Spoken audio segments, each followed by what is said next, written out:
giving me good time. And all I wanna do. Pretty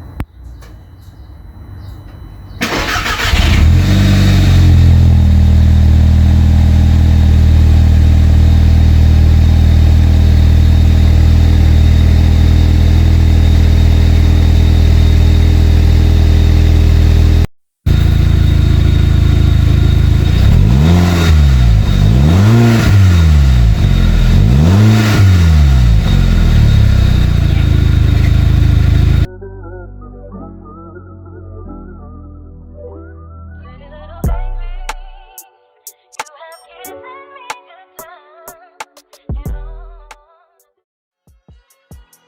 And all Hola Bafetu, we're back with another video, and today we have the Golf Mk5 GTI. And yeah, I'd just like to say that we're not here to glaze or anything, but I feel as if this is one of the most underappreciated GTIs, and in my own opinion, this is the only Golf with the GTI badge that I would buy. Other than that, I'd just like maybe a VR6. I'd like a Golf 6R, a 7R, 7.5R. Yeah, well, so this for me is basically what I feel as if it's the most underappreciated Golf and the only one with the GTI badge that I would actually consider buying.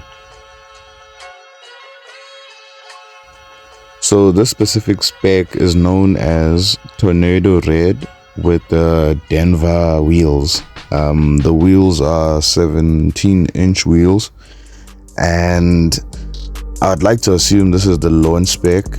I don't think there was any other except for the limited edition versions like the Pirelli edition. But yeah, this car comes with the sunroof, comes with the honeycomb grille, suspension is good. Now, before we actually get into the specifics of this specific GTI and just enjoy overall details of what the car came with back in the day, yeah. So I'm gonna tell you guys a short story about the one time I was actually in this car. It was from Midrand to OR Tambo International Airport, and my cousin was actually late. It was almost time for boarding, and yeah, we just had to get there as soon as possible. And Uber was not gonna give us that thing because it was probably gonna be a Corolla or what other Ubers do people like using? It was gonna be maybe like a Honda or something, or So a friend of ours actually had this car.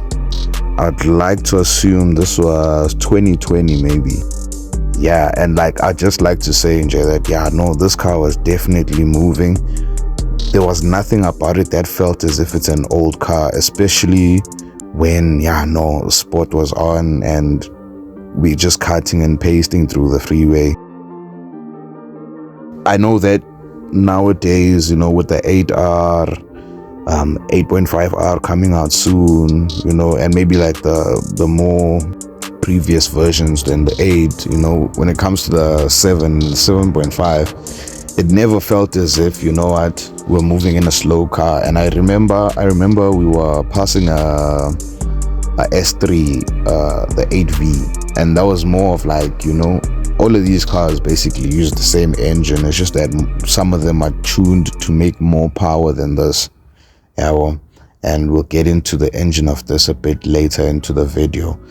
But yeah, man, I can just say now that, being in this car was such a joy, and it sticks to the road. Nothing about it makes it feel like it's complaining or as if it's the granddaddy of, the lineup or anything like that. I'd assume that maybe, when you go go backwards to the Golf 4 and the Golf 3, that's where you might be able to notice the difference, especially in the technology that goes into the suspension and all of that. This specific one, it had, anti-roll bars in the front. It had a McPherson strut, paired with the anti-roll bar. At the back as well, it had an anti-roll bar, So yeah, man, let's go inside. So this specific one was optioned with the leather. I don't know anyone who's actually ever optioned this one with the cloth that was supposed to pay homage to the Golf 1. But yeah, another thing you'll notice with this car is that there's a lot of GTI badges. That's already one.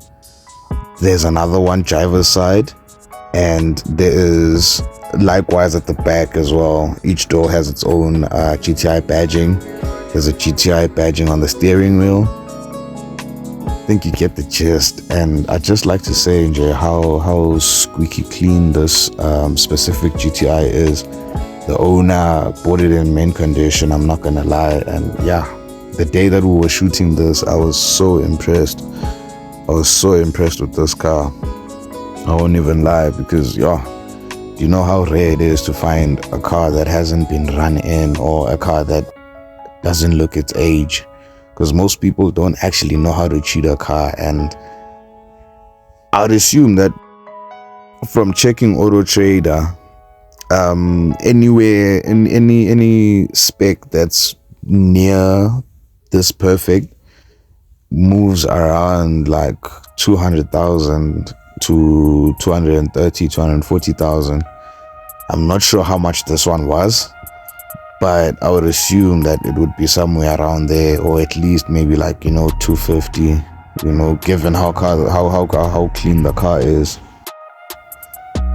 Now, like I mentioned earlier on in the video, certain people decided that Interlagos, the cotton spec for the interior, was of their liking, and I'm not sure if there's a lot of them, but personally I've seen more people speccing their Golf 5 GTI with the Vienna leather, which this specific model has.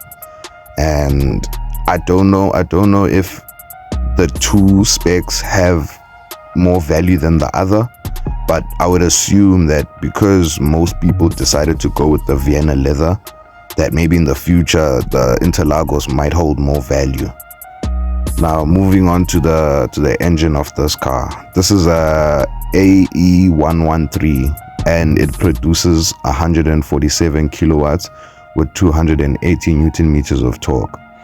Now, those numbers, to people that don't really know much about cars, it might sound like it's not a lot, considering that nowadays, cars can even be doing 800 Newton meters with 1,000 horsepower and all of that. But let's bear in mind that this car came out mid 2000s, and that might even be a stretch, because the Golf 5 was produced from 2004 to 2008, if I'm not mistaken. And that would mean that doing 0 to 100 kilometers in 7.2 seconds would have been outrageous. But yeah, man, that wraps it up for the video. Thanks for watching. Please subscribe.